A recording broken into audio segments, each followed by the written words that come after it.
సంఘము దేవుని నివాస స్థలం. అపోస్తలుల కార్యగ్రంథం 17వ అధ్యాయంలో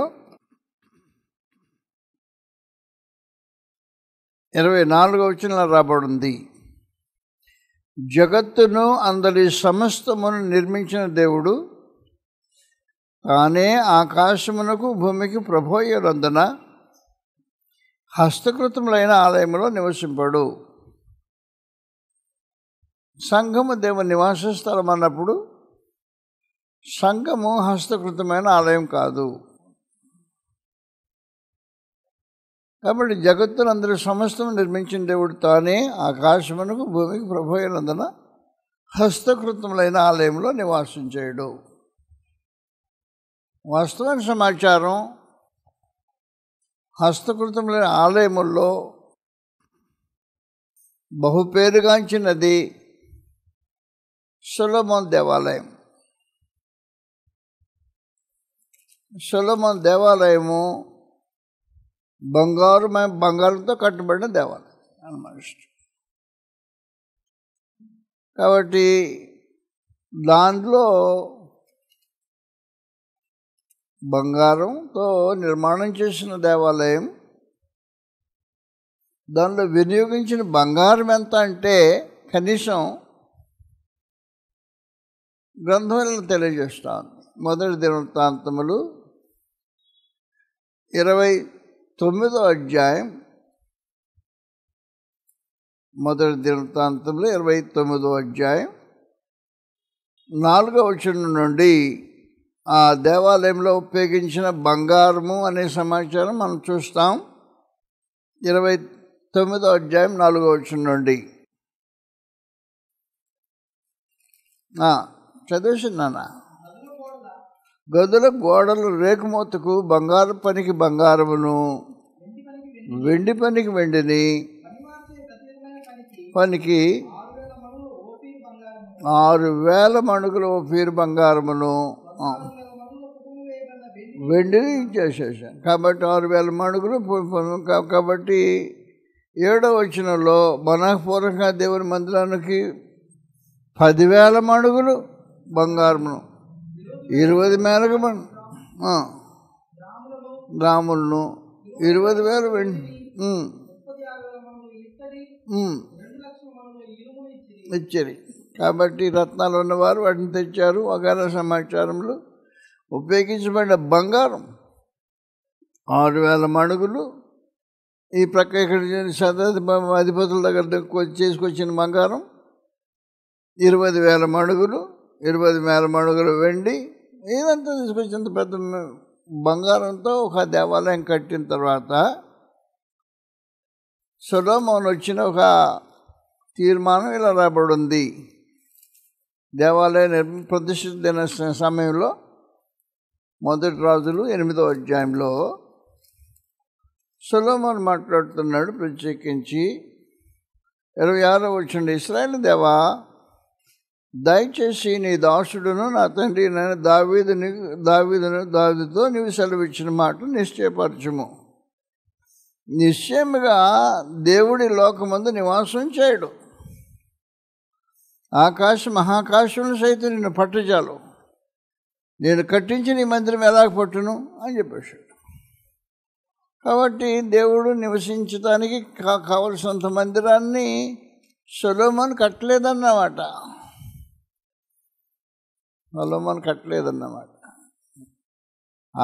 మహాకాశంలో పట్టుకొని నేను కట్టిన మందిరం బట్టి వదిలింది అని వేసేసాడు. కాబట్టి ఎంత కాస్ట్లీగా నువ్వు ఒక బిల్డింగ్ కట్టినా, దేవాలయం అని పేరు చెప్పినా, దేవుడు హస్తకృతమైన ఆలయంలో నివాసం చేయడు.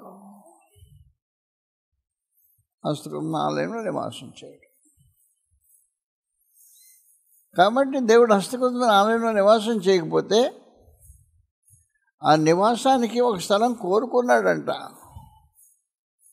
పరలోకమందు దేవుడు ఆకాశం నుంచి చూచి ఎన్నిసార్లు భూమి మీద తన కన్ను ప్రచారం చేయించాడో ఎన్నిసార్లు తిరిగి భూమిని చుట్టూ వచ్చింది ఆయన కన్ను తెలియదు. కానీ ఇన్నిసార్లు భూమిని చుట్టూ వచ్చిన తర్వాత దేవుడు ఏం చేశాడంటే, ఒక స్థలాన్ని కోరుకున్నాను, ఇక్కడ కట్టుకుని ఇక్కడ నేను నివాసం చేస్తానని చెప్పాడుంట. చదువుతాం నివాసం సమాతే 132వ కీర్తనలో గ్రంథం తెలియజేసే విశేషమైన సమాచారం. హస్తకృతములైన ఆలయంలో దేవుడు నివాసం చేయడు. అందువలన బంగారమైనంత ఏమైనా గుడి కట్టినా కూడా అక్కడ ఉండడు. కాబట్టి ఎక్కడుంటాడు మరి ఆయన అంటే ఉంటాడంటే క్రీస్తు సంఘంలో ఉంటాడు అనేది ఒక విశేషమైన సంగతి. 132వ కీర్తనలో గ్రంథం ఎలా తెలియజేస్తుంది చదువుతాం. 12వ వచనం నుండి లేదు 10వ వచనం చదువుతాను. నా సేవకుడైన దావీదు నిమిత్తము విముఖుడవై ఉండకము, రాజ్యం మీద నేను నియమించును. నీ కుమారులు నా నిబంధన గైకొనిన ఎడల, నేను వారికి బోధించి శాసన వారు అనుసరించిన ఎడల, వారి కుమారులు కూడా నీ సింహాసనం మీద నిత్యము కూర్చుందరు. యెహోవా సత్యప్రమాణం దావీదుతో చేశాను, ఆయన మాట తప్పనివాడు. యెహోవా సియోనుని ఏర్పరచుకొని ఉన్నాడు సమాచారం. తనకు నివాస స్థలంగా దాన్ని కోరుకొని ఉన్నాడు. హస్తకృతంలో నివాసం చేయని దేవుడు ఇప్పుడు ఏం చేస్తున్నాడంటే సియోను కోరుకున్నాడు, తనకు నివాస స్థలంగా దాన్ని కోరుకొని ఉన్నాడు. ఇది నేను కోరుకున్న స్థానము, ఇది నిత్యము నాకు విశ్రమ స్థానముగా ఉండును, ఇక్కడనే నేను నివసించుదును అని చెప్పేశాడు. కాబట్టి హస్తకృతముల ఆలయంలో నివసించిన దేవుడు సియోన్లో సైట్ చూసుకున్నాడట. సైట్ బాగా నచ్చింది. ఇక్కడ సియోన్లో నేను ఒక సైట్ చూసుకున్నా అన్నాడు. సియోన్లో సైట్ చూసుకుంటే ఏమైంది?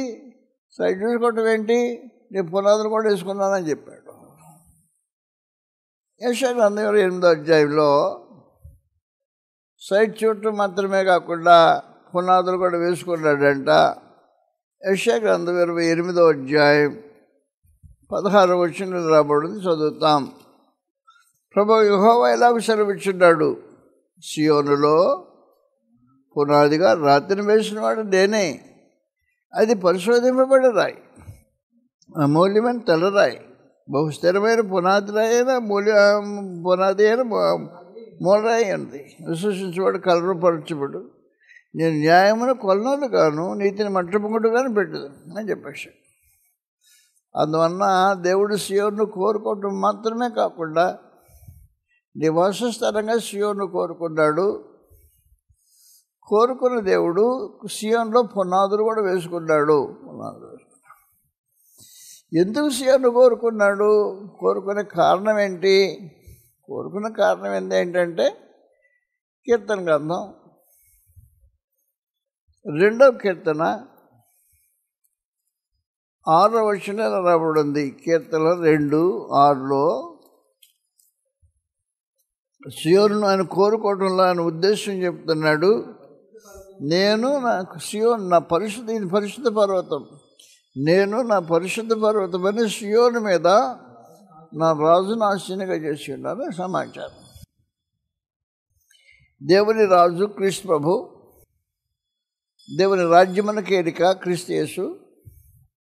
అందువల్ల దేవుడు ఏం చేశాడంటే సియోను మీద ఆయన రాజును ఆశీనుగా చేశాడు. రాజు సియోనులో ప్రకటన గ్రంథం 14వ అధ్యాయంలో సియోనులోని రాజు సమాచారం రాబడింది. ప్రకటన 14వ అధ్యాయం మొదటి నుండి ఏముంది అంటే, నేను చూడగా గొర్రెపిల్ల అది సమాచారం. గొర్రెపిల్ల సియోను పర్వతం నిలబడింది. నా రాజు నేను సియోనులో ఆశీనుగా చేశానని చెప్పాడు. ఆశీనుగా చేయబడ్డ రాజు గొర్రెపిల్ల. కాబట్టి పర్వతాన్ని ఏలేది గొర్రెపిల్ల అన్నమాట. గొర్రెపిల్ల ఆ గొర్రెపిల్ల ఏలుబడి ఉండే స్థలంలో నేను ఉండటానికి నేను నివాసంగా కోరుకున్నాను అన్నాడు. గొర్రెపిల్ల ఏలుబడి చేసే ప్రాంతంలో నా నివాసం ఉంటానని కోరుకున్నాను. కాబట్టి దేవుడు సియోనులో నివసించటానికి కోరుకున్నాడు. సియోను మీద రాజును ఆసీనుగా చేసున్నాడు. ఈ సియోను రాజుగా ఆసీనుగా చేసిన సియోను క్రీస్తు సంఘం. హెబ్రీయులకు రాసిన పత్రికలో 12వ అధ్యాయం 22వ వచనం నుండి క్రొత్త నిబంధన సంబంధులు ఇచ్చిన చోటు అది అన్నాడు. ప్రత్యేకించి హెబ్రీయులకు 12వ అధ్యాయం, ఇప్పుడైతే సియోను కొండకులు పరలోక యెరూషలేమునకును అది సియోను అంటే మరి మహోత్సవమునకును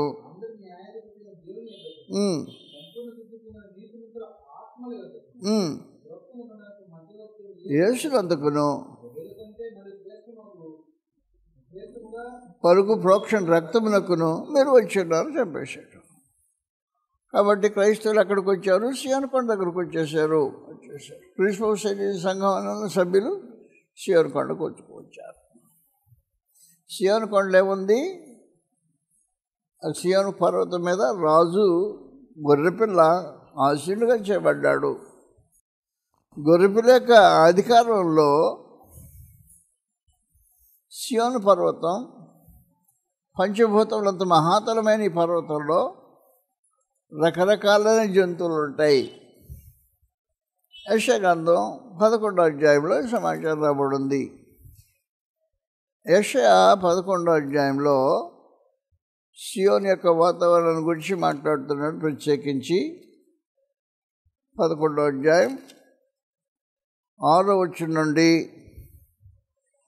తోడేలు గొర్రె పిల్ల యొద్ద వాసం చేయును, చిరుతపిల్లి మేక మీద పండుకొను,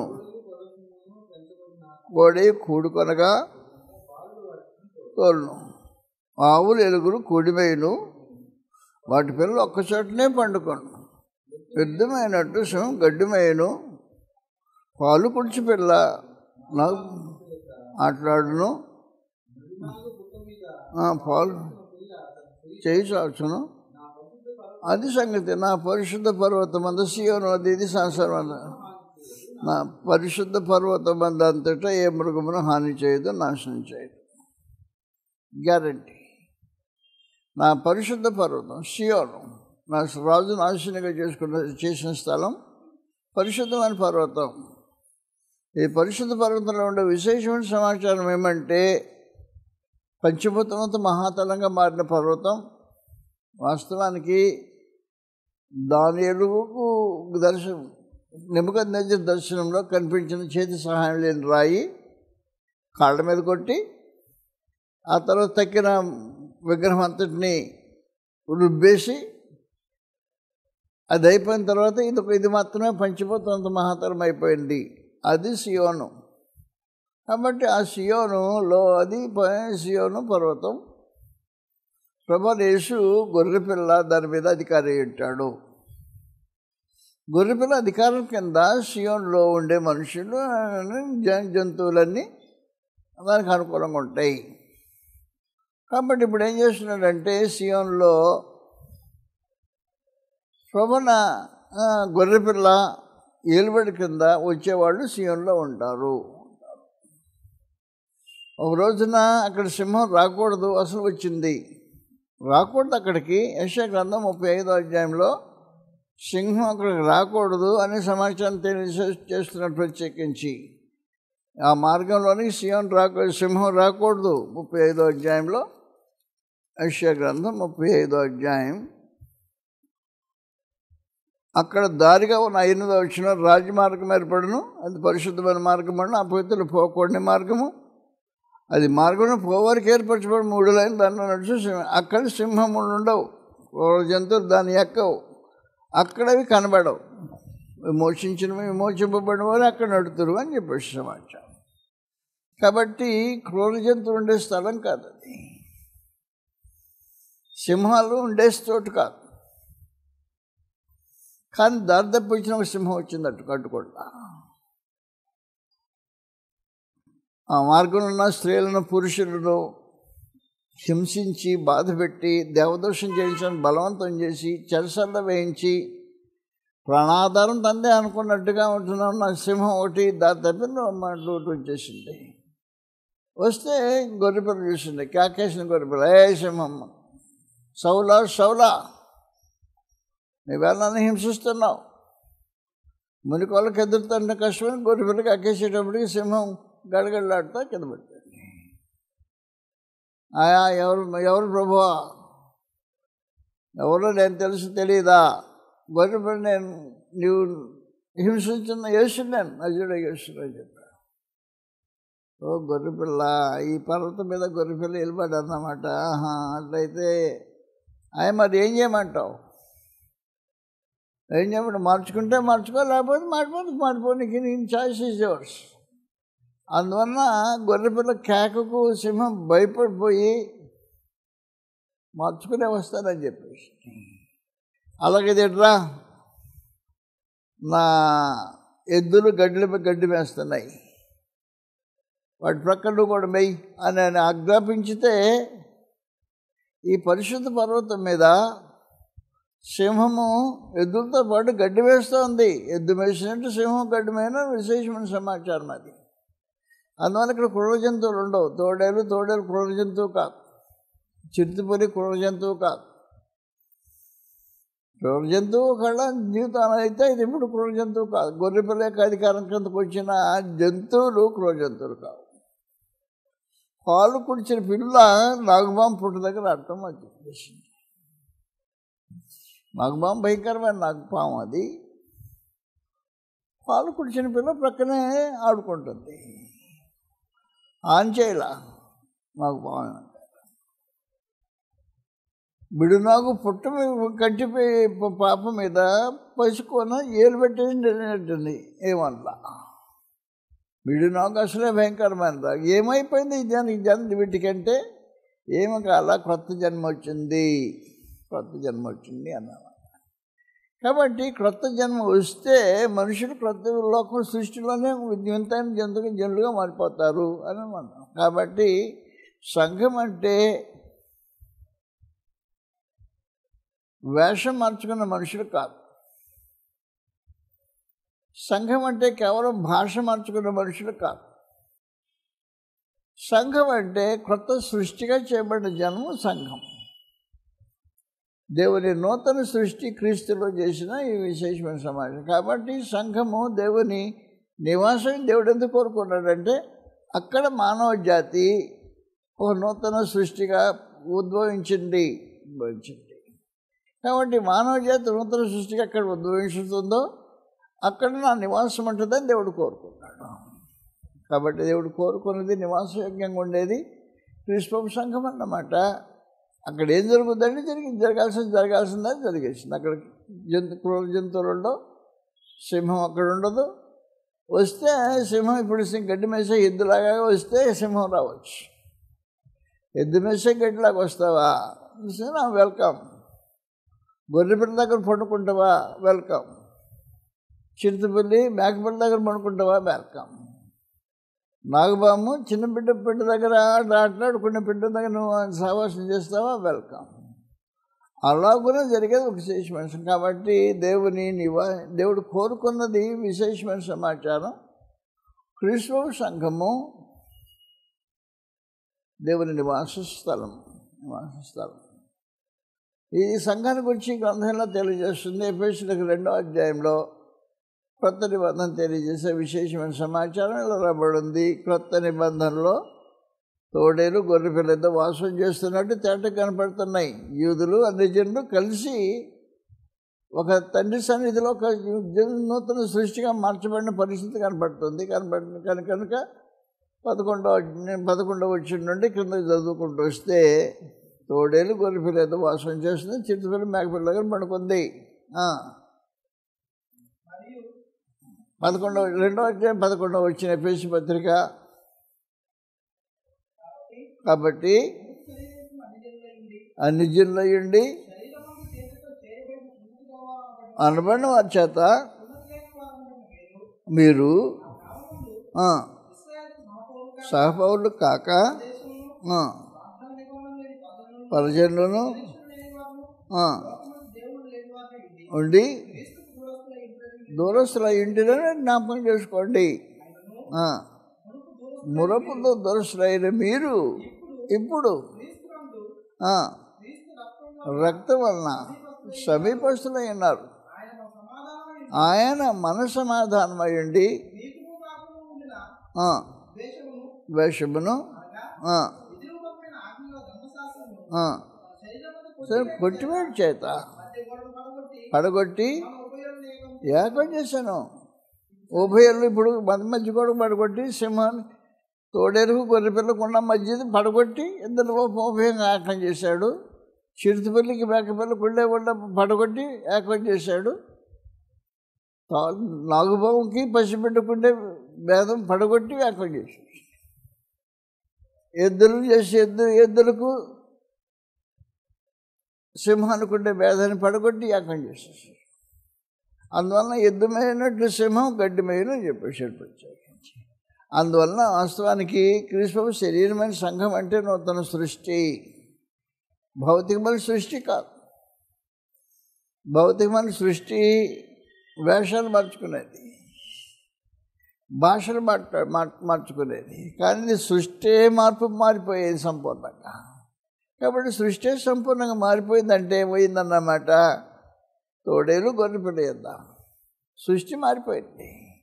ఇది ఒక వింతైన సృష్టి. ఇది దేవుని నూతన సృష్టి, దేవుడు చేసిన కార్యక్రమం ఇది. కాబట్టి ఎఫెసీయులకు 2వ అధ్యాయంలో ఏం జరిగిందంటే 8వ వచనం నుండి మీరు విశ్వాసం ద్వారా కృపచేతనే రక్షింపబడి ఉన్నారు. ఇది మీ వల్ల కలిగేది కాదు, దేవుని వరమే. క్రియల వల్ల కలిగేది కాదు కనుక ఎవడు బస్సైపడి వీలు లేదు. మరియు మనం వాటిని నడుచుకున్న వాళ్ళని దేవుడు ముందుగా సిద్ధపరిచిన సత్కరించేటికై క్రీస్తు యేసునందు సృజింపబడిన వారు, సృష్టింపబడి క్రీస్తు యేసునందు సృష్టింపబడిన వాళ్ళు. క్రీస్తు యేసులో సృష్టించబడిన సృష్టి నూతన సృష్టి. 2 కొరింథీ 5వ అధ్యాయం 17వ వచనంలో క్రీస్తునందు చేయబడ్డ సృష్టి నూతన సృష్టి. ఈ నూతన సృష్టి పాత సృష్టి లాంటి సృష్టి కాదు. ఈ సృష్టిలో విశేషమైన సంగతి ఏమంటే తోడేలు, చిరుతపులి, నాగుపాము, కొదవసింహము ఈమె క్రూర జంతువులు కావు. క్రూరత్వాన్ని మానుకొని సాధులుగా మారిపోయిన వాళ్ళు సాధువులతో పాటు కలిసి ఏకంగా జీవించే ఒక విశేషమైన సృష్టి రూపం ఇది నూతన సృష్టి. కాబట్టి 5వ అధ్యాయం 17వ వచనంలో కాగా ఎవడైనా క్రీస్తునందు ఎడల వాడు నూతన సృష్టి. గతించాను కొత్త సంవత్సరం పాత సంవత్సరాలు చెప్పే సమాచారాలు కాదు ఇవి. కొత్త సంవత్సరం పోయింది, పాత సంవత్సరం పోయింది, కొత్త సంవత్సరం వచ్చిందని చెప్పే సమాచారం డైలాగులు కాదు. సృష్టియే ఒక నూతన సృష్టి. కాబట్టి నూతన సృష్టి యొక్క విశేషమైన సంగతి ఏం జరిగిందంటే పరలోకమందు దేవుడు క్రీస్తు ప్రభునందు మానవ జాతిని ఒక నూతనంగా సృష్టించి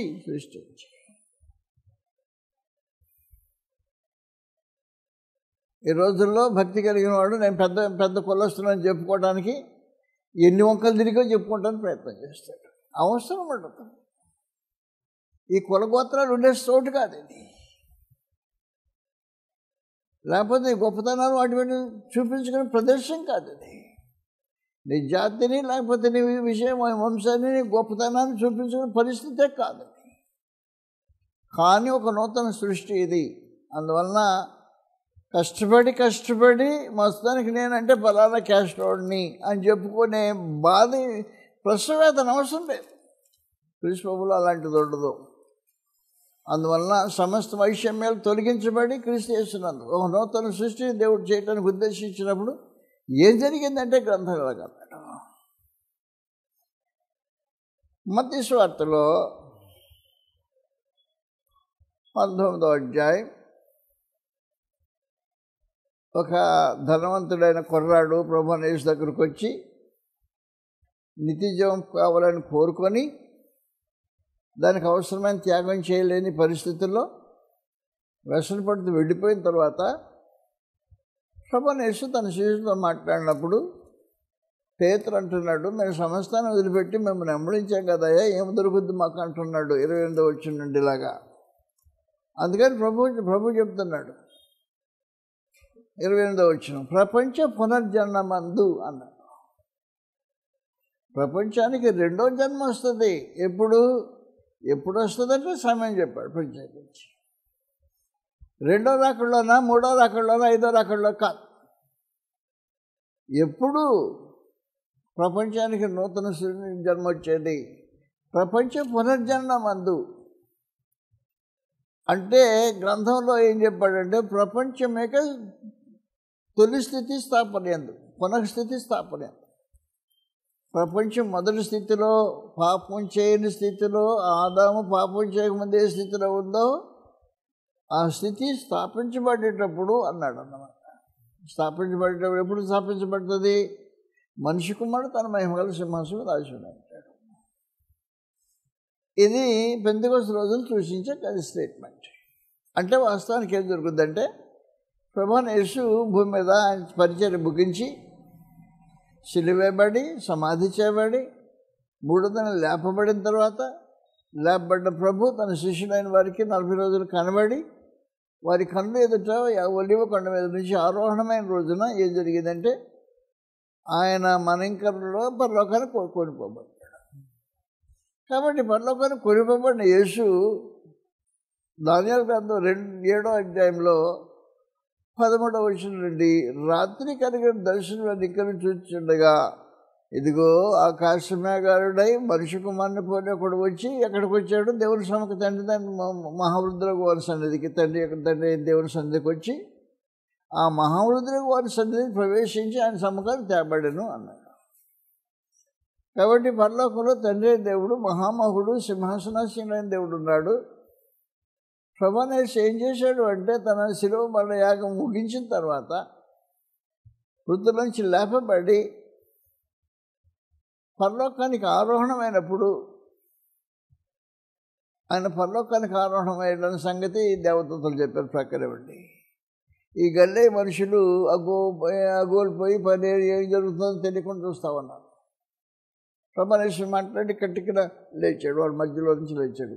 ఆరోహణం అవుతున్నాను. ఆరోహణం అంటే లేచినప్పుడు ఆకాశం వైపు తెరుస్తారు ఏం జరుగుతుందో అని. ఏం జరుగుతుందో వాళ్ళకి అర్థం కాలేదు. అంతలోకి మేఘం వచ్చింది, తీసుకొని పోతుంది. ప్రక్కనే దేవదూతలు గల్లే మనుషులారా, మీరు ఎందుకు ఆకాశం వైపు తెరి చూస్తున్నారు? మీ వద్ద నుండి పరలోకానికి కొనిపోబడుతున్న ఈ యేసే అని చెప్పేశారు వాడు ప్రత్యేకించి. అందువలన వారి మధ్య నుండి పరలోకానికి కొనిపోబడ్డ యేసు ఎక్కడ ప్రత్యక్షమయ్యాడంటే దానియేలు గ్రంథం 7వ అధ్యాయంలో ప్రత్యక్షమయ్యాడు. 7వ అధ్యాయంలో ప్రత్యక్షమై 13వ వచనం అంటున్నాడు, రాత్రి కలిగిన దర్శనమును నేను ఇంకను చూస్తుండగా ఇదిగో ఆకాశమేఘారుడై మనిషి కుమారుని పోలినప్పుడు వచ్చి ఆ మహావృద్ధులకు వాని సన్నిధిని ప్రవేశించి తండ్రి దేవుని దగ్గరికి సమయానికి క్రీస్తు వెళ్ళిపోయి ఆయన సముఖమునకు తేబడెను. అప్పుడు ఏం జరిగిందంటే పట్టాభిషేకం మహిమగల సింహాసనం మీద ఎక్కడో జరిగింది. ఆయన మహిమగల సింహాసనం ఎక్కినప్పుడు అంటే ఆయనకి పట్టాభిషేకం పరలోకంలో జరిగేటప్పుడు ఆ రాజ్య స్థాపన కొరకై ఏం జరిగిందంటే పరిశుద్ధాత్మ భూమి మీదకి ఒక చీఫ్ గెస్ట్కి వచ్చాడు. పరిశుద్ధాత్మ చీఫ్ గెస్ట్గా పంపించబడి పరిశుద్ధాత్మ పాపం భౌతికమైన నోరు లేదు. పేతురును వాడుకొని పేతురు నోరుని పరిశుద్ధాత్మ వాడుకొని కొత్త నిబంధన ఇనాగురేషన్ చేసి అప్పుడు దాకా ప్రభువైన యేసును మీద ద్వేషించి కారణాల వీళ్ళకి సిలువ వేసిన మనుషులు సందేశం విన్న తర్వాత మారు మనసు పొందారు. మీరు సిలువ వేసిన ఈ యేసునే దేవుడు ప్రభు గారిని క్రీస్తు గారిని నియమించాను అని రాయబడి ఉంది. కాబట్టి అపోస్తలుల కార్యం 2వ అధ్యాయం 36వ వచనంలో క్రీస్తు వారికి పట్టాభిషేకం జరిగిందనే సమాచారం పరిశుద్ధాత్మ చెప్తున్నాడు. కాబట్టి దేవునికి మనిషి కుమారుడు మహిమగల సింహాసనం మీద ఆసీనుడైనప్పుడు పట్టాభిషేకం జరిగినప్పుడు పెంతెకొస్తు రోజున ఏం జరిగిందంటే రాజ్యం స్థాపించబడి భూమి మీద క్రీస్తు ప్రభువుకి ఏలుబడి ఆయన మహిమల సింహాసనం మీద కూర్చుండే ఉండటం వాళ్ళకు విశేషమైన సమాచారం చెప్పాడు. అందువలన ఏం జరిగిందంటే నివాస స్థలంగా, దేవునికి నివాస స్థలంగా ప్రభువుని యేసు కడతాడు. ఇది ప్రవచనంలో జరిగిన విశేషమైన సమాచారం. దేవుడు హస్తకృతంలో ఆలో నివసించే దేవుడు కాదు. బంగారుమయమైన దేవాలయం కట్టినా నివసించే దేవుడు కాదు. కాబట్టి ఆ నివాసయోగ్యంగా కావాలంటే కోరుకున్న స్థలం ఏదన్నమాట. దావీదు సింహాసనం ఉండే స్థలం ఆయన కోరుకుంది. ఈ దావీదు సింహాసనం మీద గొర్రెపిల్ల కూర్చున్నాడు. గొర్రెపిల్ల ఏర్పాటు చేస్తుంటే నూతన సృష్టి ప్రారంభమైంది. నూతన సృష్టి ప్రారంభమైనప్పుడు తోడేలు కాదు, గొర్రెపిల్ల, ఓ రెండు ఒకటే, మేకపిల్ల, చిరుతపిల్లి నూతన సృష్టిలో భాగస్వామ్యం. పంచమణ కూడా దూడ బాళ్ళు తోలుతున్నాడు. సింహం ఎద్దు మేసినట్టు గడ్డి వేస్తూ ఉంది. ఈ కార్యక్రమాలు జరుగుతుంది. అందుకని అక్కడే నేను నివాసం చేస్తుంది. సమస్తమైన వైషమ్యాలు, భేదాలు, అసూయలు, కక్షలు, గొప్పతనాలు అవి ఇవి అని అన్నీ అంతరించిపోయి మానవ జాతిని క్రీస్తు యేసు శిలువలో ఏకంగా తీర్చిదిద్దిన ప్రత్యేకమైన స్థాయిలో పరమదేవుడి కొరకు ఇక్కడే నేను నివాసం చేస్తాను, ఇక్కడే నేను నివాసం చేస్తానని చెప్పడానికి దేవుడు ఏం చేశాడంటే ప్రభువుని యేసును దానికి సిద్ధపరిచాడు ప్రత్యేకించి. కాబట్టి గ్రంథం ఎలా తెలియజేస్తుంది? పాత నిబంధనలో జకర్యా గ్రంథం 6వ అధ్యాయంలో ఈ సమాచారం మనకు తెలిసిందే. 6వ అధ్యాయం 12వ వచనం నుండి జకర్యా గ్రంథం 6వ అధ్యాయం 12వ వచనం నుండి ఒక మాట. అయితే అప్పటికి యెరూషలేములో రెండవసారి జెరుబ్బాబెలు యెహోషువ నాయకత్వంలో దేవాలయ నిర్మాణం జరిగింది. సొలొమోను కట్టించిన దేవాలయము నాశనం చేయబడిన తర్వాత, నెబుకద్నెజర్ నాశనం చేసిన తర్వాత 70 సంవత్సరాలు దాటిన తర్వాత మరొక దేవాలయానికి పునాదులు వేయబడ్డాయి. కోరెష్ అధికారంలో జెరుబ్బాబెలు యెహోషువ నాయకత్వంలో ఈ నిర్మాణ కార్యక్రమం పూర్తయిపోయింది. పూర్తయిపోయిన తర్వాత యెహోషువ దాంట్లో యాజకుడిగా పనిచేసే పరిస్థితుల్లో పరమందం దేవుడు జకర్యాకు అనుగ్రహించిన దర్శన రూపంలో ఏం జరిగిందంటే పరమందం ఎలా తెలియజేశాడు. కాబట్టి 10వ వచనం చదువుకుంటాం. 6వ అధ్యాయం 10వ వచనం నుండి. నాకు ప్రత్యక్షమై సెలవిచ్చింది ఏమనగా, హెల్దయి ఎదయ కరెక్ట్ పోయి తీసుకొని కిరీటం చేసి యెహోషువ తల మీద ఉంచి ఏం చెప్పు సెలవిచ్చింది ఏమనగా, అబ్బాయి ఒకడు ఉన్నాడు, చిగురు అనే ఒకడు ఉన్నాడు, కొడకలడు, అతను తన స్థలంలో నుంచి చిగురుస్తాడు. ఏడి మేము కట్టింది యెహోవా కాదంటవా? హస్తకృతమైన ఆలయంలో దేవుడి వాసం. అతడు యెహోవా ఆలయం ఎవరు కడతారు? చిగురు అనేవాడు యెహోవా అని కడతాడు. ఇంకెవడైనా కడతాడండి, ఇంకెవడు కట్టడు, అతడే కడతాడు. అతడే యెహోవా, అతడే యెహోవా ఆలయం కట్టును. అతడు గంట వేయించుకొని సింహాసనానికి యాజకత్వం చేయగా అందరికీ సూచన. కాబట్టి చిగురు అనే ఒకడు యాజకత్వం చేస్తాడు, రాజు యాజకత్వం చేస్తాడు. ఇర్మియా గ్రంథం 23వ అధ్యాయము 5వ వచనంలో అదే చిగురైన వాడు దావీదు సింహాసనం మీద కూర్చుంటాడు. కాబట్టి దావీదు సింహాసనం మీద కూర్చుండే దేవుని కుమారుడు క్రీస్తు ప్రభు ఆలయాన్ని కడతాడు. దేవునికి ఆయనే ఆలయం కడతాడు, ఇంకెవరు కట్టాడు. కాబట్టి ప్రభువుని యేసు కట్టే ఆలయం ఏంటి అన్నమాట? అది మత్తయి సువార్త 16వ అధ్యాయంలో ప్రభువుని యేసు ఆలయం కట్టడానికైనా కడతాడని మనం ఎదురు చూస్తుంటే ఆయన ఏం చెప్తున్నాడంటే 16వ అధ్యాయం 18వ వచనంలో ఈ బండ మీద నా సంఘమును కట్టుతున్నాను. అది సంగతి. దేవాలయం కడతామని చెప్పారు ప్రవచనంలో, నువ్వేంటి ఆలయం కడతానంటావు? ఈ దేవాలయమే ఆలయం. కాబట్టి ఈ మందిర్ని కట్టే క్రీస్తు సంఘమే దేవుని ఆలయం, వేరేది కాదు. కాబట్టి క్రీస్తు సంఘం దేవుని ఆలయం అని చెప్పడానికి 1 కొరింథీ 3వ అధ్యాయంలో 16వ వచనం రాబోతుంది. 1 కొరింథీ 3వ అధ్యాయం 16వ వచనంలో మీరు దేవుని ఆలయమై ఉన్నారనియు దేవుని ఆత్మ మీలో నివసించిందని మీరు అడగరా. మీరు మీ సొత్తు కాదు, విలువ పెట్టి కొనబడినవారు. కాబట్టి దేవుని మనం మహిమపరచండి. దేవుని ఆలయం అయింది మీరు ఆలయమైందా అని చెప్పారు. కాబట్టి మీలో ఉన్న క్రీస్తు సంఘం దేవుని ఆలయమై ఉంది. కట్టేవాడు ప్రభువైన యేసు.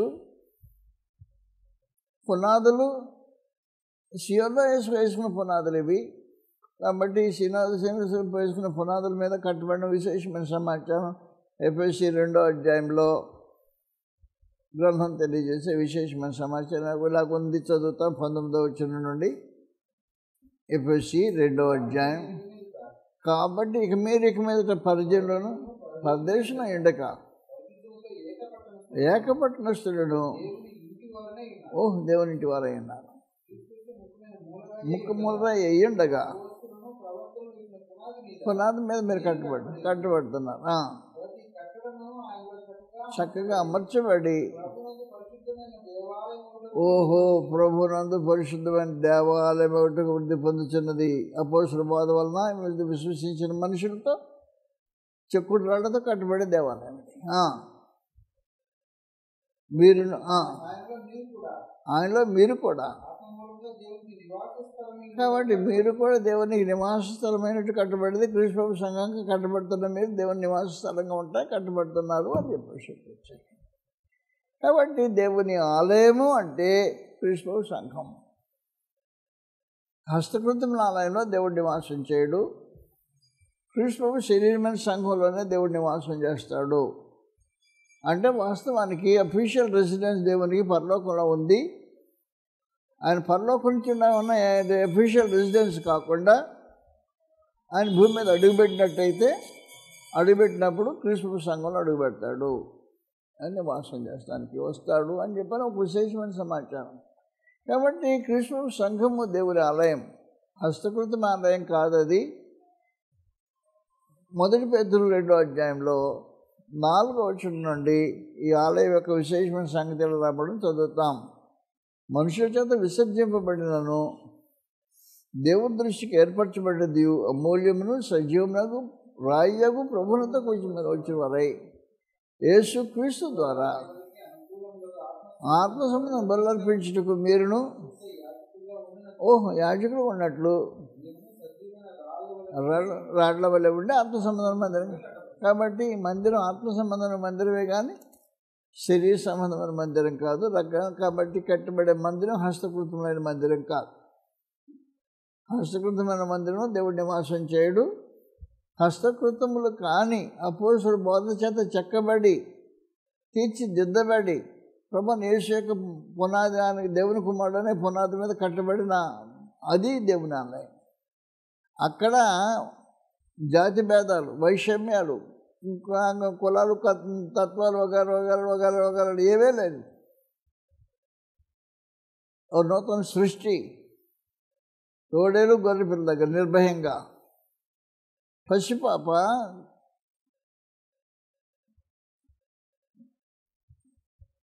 మిడు నాగు దగ్గర ప్రక్కనే నిర్భయంగా, పాలు విడిచిన పిల్ల పాము పుట్ట దగ్గర నిర్భయంగా ఉంటారు. అంటే నా పరిశుద్ధ పర్వతం అంతటా ఏ మృగము హాని చేయదు, నాశనం చేయదు. కాబట్టి ఎవరు నాశనం చేయని ఒక ప్రత్యేకమైన జనాంగం, కొత్త సృష్టి. కాబట్టి క్రీస్తు ప్రభువునందు దేవుడు ఏం చేయడానికి ఉద్దేశించాడు అంటే మానవ జాతిని కొత్త సృష్టిగా చేయడానికి ఉద్దేశించాడు. ఈ కొత్త సృష్టియే క్రీస్తు ప్రభు యొక్క శరీరమైన సంఘం. అక్కడే దేవుడు నివాసం చేస్తాడు. కాబట్టి ఏ రకమైన వైషమ్యాలు, భేదాలు, కక్షలు అసూయలు, కలహాలు, రకరకాలైన మానవ ఉద్వేషాలు కలిగి ఉన్న స్థలంలో దేవుడు నివాసించాడు. కాబట్టి నువ్వు ఏమని చెప్పుకొని బయట ఉన్న పరిస్థితి ఏంటంటే, మొత్తం పేరుతో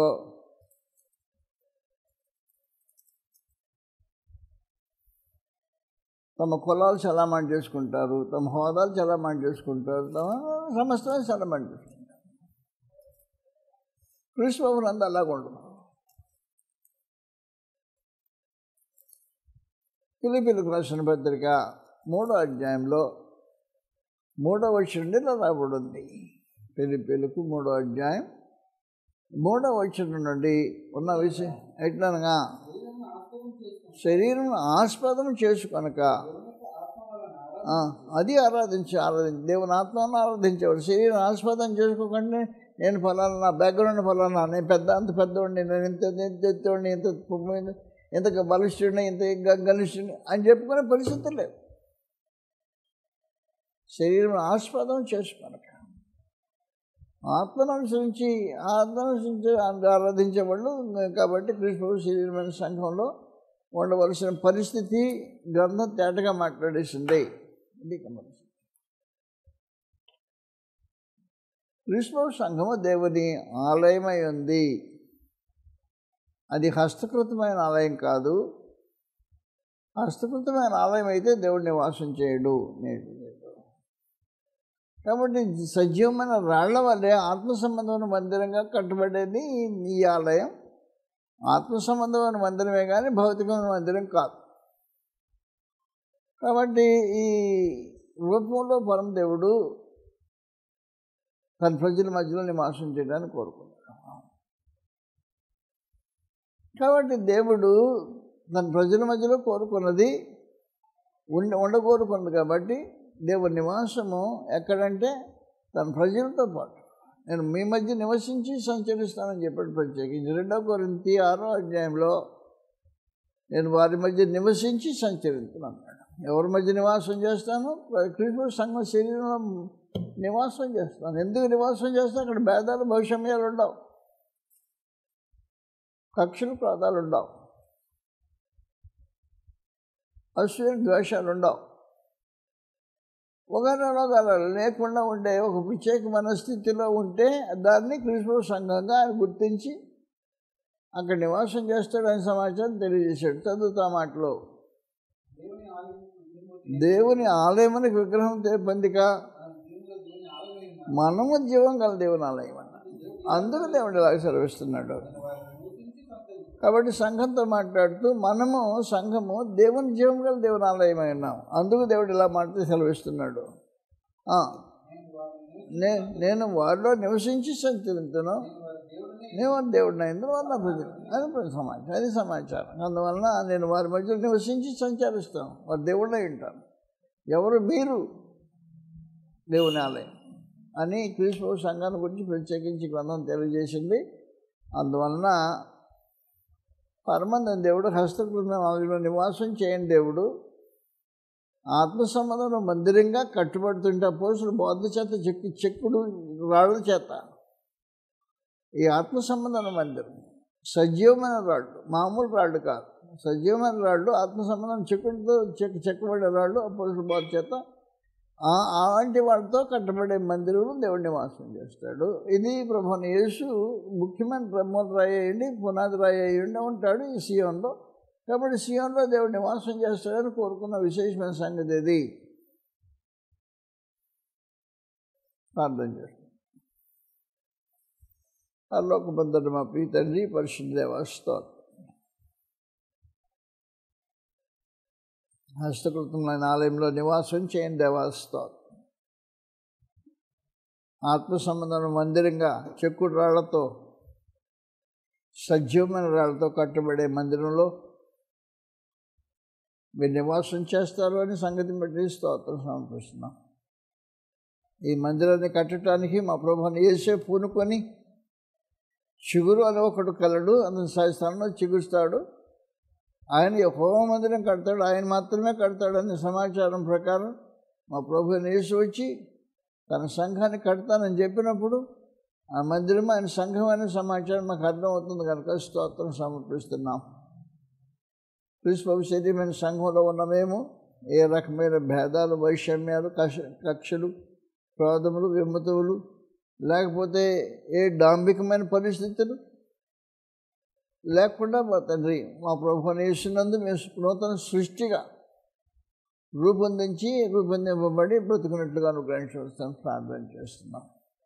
మీ సంకల్పాన్ని మా తండ్రి సంకల్పంగా మేము ఎరగలిగినట్లుగా సహాయం చేసి సంకల్పం ప్రకారమైన జీవితానుభవాలు మేము కలిగి ఉన్నట్లుగా దయచేయవలసిందని, మీ రాజ్యం విస్తరించి మీ నీతి ప్రభున్నట్లుగా అనుగ్రహించవలసిందని మా ప్రభువైన యేసుక్రీస్తు వారి నామములో ప్రార్థన చేస్తున్నాం మా ప్రియ తండ్రి.